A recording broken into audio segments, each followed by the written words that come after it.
Jai Hind students. Today we'll start a new chapter of economics, chapter 2, sectors of the Indian economy. यहाँ पे हम पढ़ेंगे Indian economy के sectors के बारे में. If you remember in class 8th also we had discussed about it in previous class. And there are three sectors: primary sector, secondary sector and tertiary sector. Primary sector में mainly क्या work आता है हमारा? Farming, fishing, dairy, mining, mainly जो nature से related होता है वो वर्क हमारा प्राइमरी में आता है. इसको हम एग्रीकल्चर सेक्टर और एग्रीकल्चर एंड रिलेटेड सेक्टर भी कहते हैं. सेकंड है आपका सेकेंडरी सेक्टर. सेकेंडरी सेक्टर में क्या आता है? It covers activities in which natural products are converted into other items through manufacturing. Secondary sector में जो नेचुरल प्रोडक्ट्स होते हैं, मींस जो प्राइमरी सेक्टर में प्रोड्यूस हो रहे हैं, उनको किसी आइटम में कन्वर्ट करना with the help of manufacturing, वो सेकेंडरी सेक्टर कहलाता है. For example cotton. कॉटन क्या है? Primary sector. P stands here for primary sector because cotton तो एग्रीकल्चर का पार्ट हो गया. कॉटन पहले ग्रो होती है, बट जब वो फैक्ट्री में जाती है तो बाय मैन्युफैक्चरिंग वो किस में कन्वर्ट हो जाती है? शर्ट में. तो शर्ट वो किसका एग्जाम्पल हो गई? S means secondary sector. इसलिए हम सेकेंडरी सेक्टर को इंडस्ट्रियल सेक्टर भी कहते हैं. नेक्स्ट है आपका टर्जरी सेक्टर. आप टर्जरी सेक्टर में मेनली क्या होता है? ये सर्विस प्रोवाइड करता है. जैसे हमें कहीं जाना है, हम बस से कहीं अगर जा रहे हैं तो वो बस क्या हमें सर्विस प्रोवाइड कर रही है, ट्रांसपोर्ट का काम कर रही है, तो वो क्या होगा आपका? Tertiary sector. उसको हम सर्विस सेक्टर भी कहते हैं. तो banking, transportation, trade, communication etcetera, ये आपके सारे एग्जांपल्स टर्शरी सेक्टर के होते हैं because they all provide services. ये तीनों सेक्टर्स एक दूसरे पर डिपेंडेंट हैं. These sectors are interdependent. अगर इसमें से एक भी सेक्टर वर्क नहीं करेगा तो बाकी दो सेक्टर्स उससे अफेक्ट होंगे. So all three sectors are dependent on each other.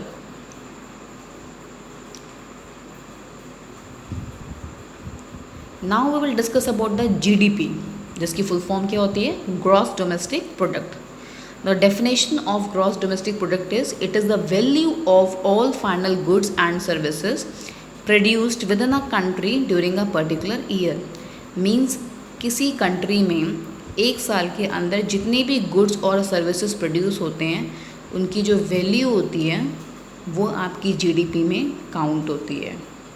अब जीडीपी हम कैसे काउंट करते हैं? GDP of a country, GDP of primary sector plus GDP of secondary sector plus GDP of tertiary sector. इन तीनों sector की GDP को हम प्लस कर देते हैं और हमें क्या मिल जाती है? GDP of a country. So by this we get GDP. So all three sectors played a very important role. अब अगर हम बात करें इन तीनों सेक्टर की हिस्ट्री की, तो पहले हम बात करते हैं प्राइमरी सेक्टर. बिकॉज एग्रीकल्चर जो प्राइमरी सेक्टर एग्जाम्पल है, काफ़ी हमारा ओल्ड रहा है. एग्रीकल्चर तो कब से हो रहा है? पहले मेनली एग्रीकल्चर ही होता था, बाकी सब कुछ तो बाद में बना है. तो जो प्राइमरी सेक्टर है वो बहुत पहले से इम्पॉर्टेंट था. Since the beginning primary sector was important. शुरुआत से वो काफ़ी इम्पॉर्टेंट रहा है. एग्रीकल्चर पे ही लोग पहले डिपेंड होते थे. सिर्फ मेनली लोग फार्मिंग ही करते थे. But few 100 years ago secondary sector आया, इंडस्ट्रीज़ डेवलप होना स्टार्ट हुई, उससे काफ़ी सारी चीज़ें बनना स्टार्ट हुई. सो सेकेंडरी सेक्टर आया. अब कुछ डिकेड्स पहले टर्शरी सेक्टर इंट्रोड्यूस हुआ, इसको हम कहते हैं सर्विस सेक्टर.